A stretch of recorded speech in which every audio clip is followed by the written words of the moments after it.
All right, Ray, not to jinx Tage Thompson, who's joining us on the Ray and Dregs podcast here, but it feels like the NHL Player of the Week could be a tap-in. I mean, you score 5 goals in any one NHL game, and I mean, it has to put you near the top of the food chain. So, Tage, let's start with that. I mean, 5 goals, 6-point night.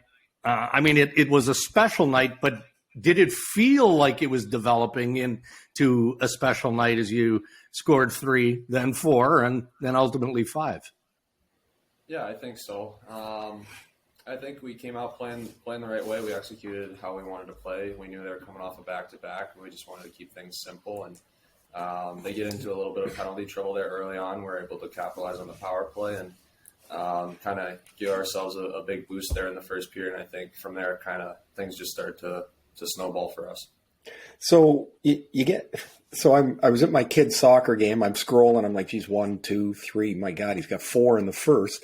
Do you know at that point that 6 is kind of a magical number?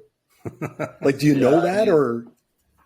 I didn't know like anything about the record, but I thought, double hat trick, that'd be pretty sweet. Might as well try to go for it. I think guys on the bench were kind of fired up too. They wanted to see if we could do it. So, something fun, try to get to, but obviously 5 is where I stopped.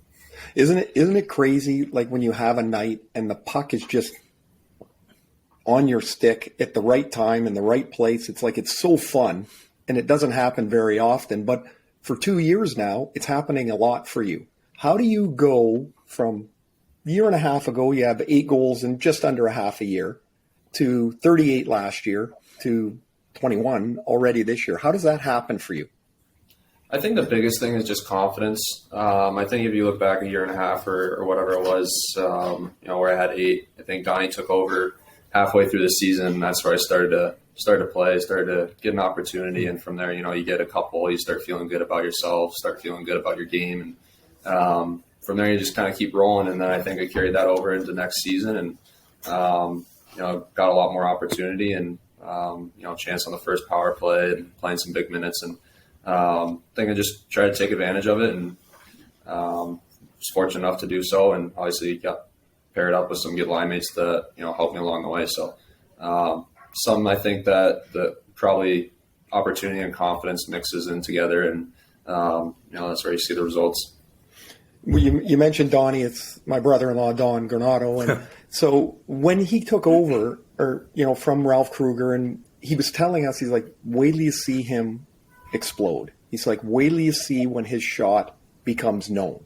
Did you always have that shot? Like he was telling us before we really knew about you as the current Tage Thompson. Like, did you always have that shot? Did that develop? Like, where did that come from? Because the thing's a rocket. Yeah, the shot's always been, I think, probably the best part of my game. Even growing up, I think shot's something that I've always used to my advantage, and something that I've tried to tweak and continue to fine tune and get better at as I got older. I think especially each league you jump, your time and space gets taken away quicker. So learning how to get the shot off quicker, learning how to change angles, and I think for me too, the biggest thing was trying to just get pucks on and off my stick quicker than maybe trying to pick a corner. And I think that's something that over the past couple of years I've focused on more, just being a little, less precise and just kind of trying to beat the goalie before he gets set.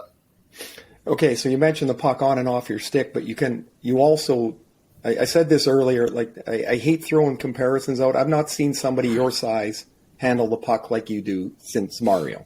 Like honestly, it's eerie how you make a move and all of a sudden the puck's 9 feet from the defender.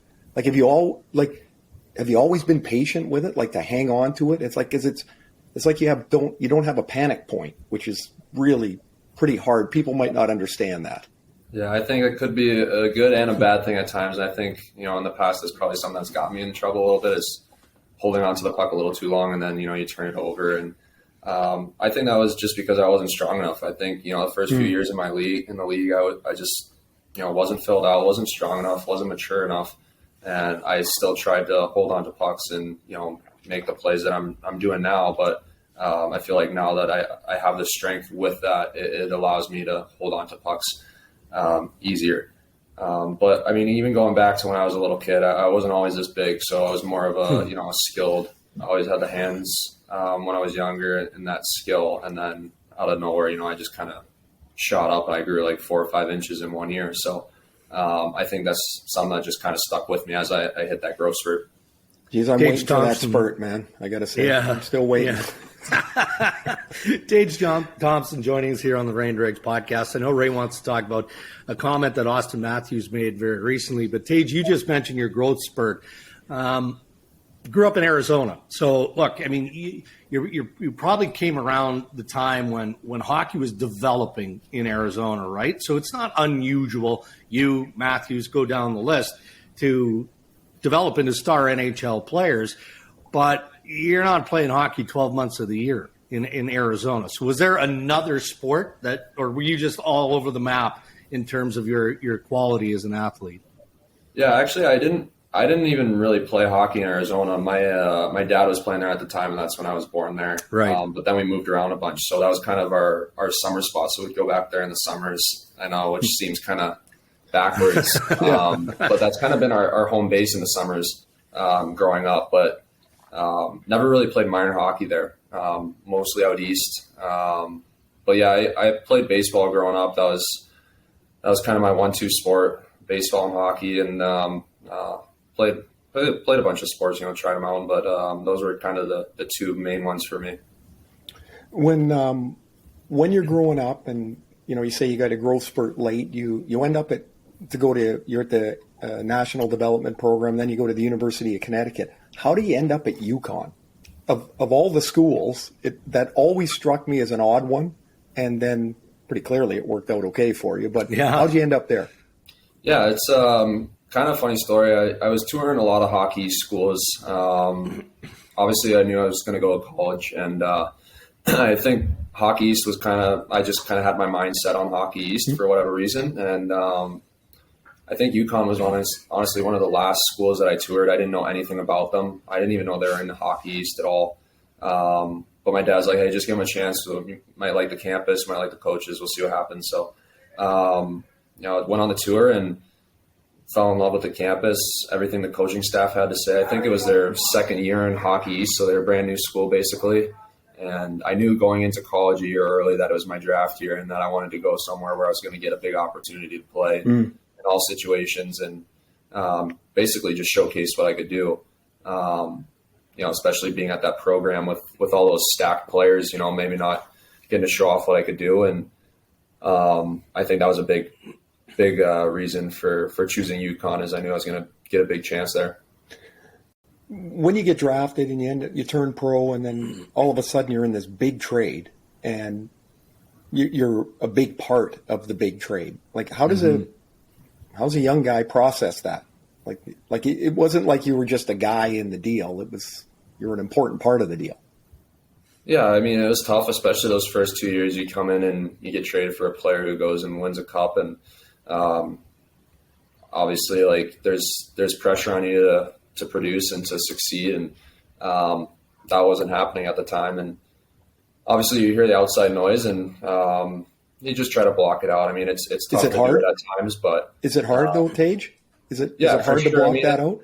It's hard, but I think if you take it, at least what I try to, you just take it and use it as fuel. I mean, you could either let it break you down, or you can let it fire you up and try to get better. And I think that's just something that I've had a lot of good people around me to support me through that. My dad played for a long time, so I was always on the phone with him. And I think if you just approach each day like a tryout, I think that's kind of been the message to me from my dad growing up, is treat every day like a tryout. And that's kind of the mentality I've had going into each day. You want to be the best player every time you get to the rink, and just doing things a little bit extra and trying to get better every day. And I think if you focus on that, things will take care of themselves. And, you can only control what you can control. So everything that's kind of outside noise is, kind of irrelevant.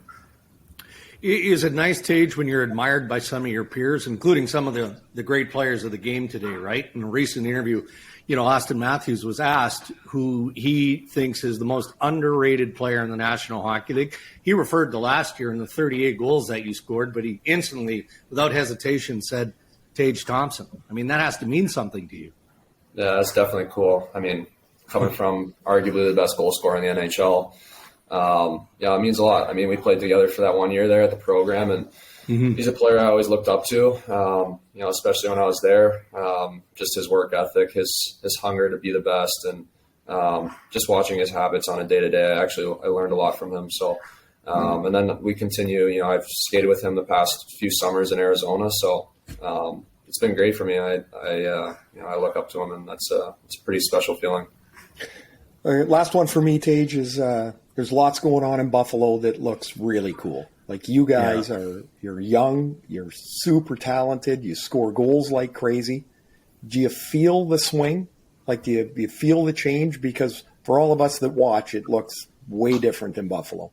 Yeah, 100%. I think everyone in that room feels it. And I think that's what gets us the most excited is we have a bunch of guys in the room that believe that we can do something special and that we're right on the cusp of it. And, we got a long time to do it too. We got a lot of young guys, and we're just going to grow together and get better together. And it's a fun environment to be in for sure right now. You come to the rink every day, and it's the best part of my day. You come and you're battling with your friends for however long you're there, and you go home and still a tight-knit group. You're hanging out outside the rink as well. So it's been a lot of fun.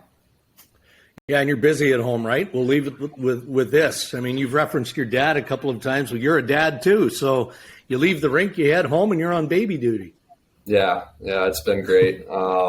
Busy for sure, but it's been awesome. It's nothing like coming home from the rink and seeing them, smiling and laughing, and even if you think you had a bad day at the rink, it just puts a smile on your face as soon as you walk through that door. And I think that's been great for me too. It's just you leave hockey at the rink and come home and you have your family, and I think it puts a lot of things in perspective for you. That's fantastic. Well, Tage, we really appreciate you taking the time to join us on the podcast, and undoubtedly as the season progresses, we'll likely circle back later in the year. Thanks for doing this. Sounds good. Yeah, thank you. Thanks, Tage. Appreciate it.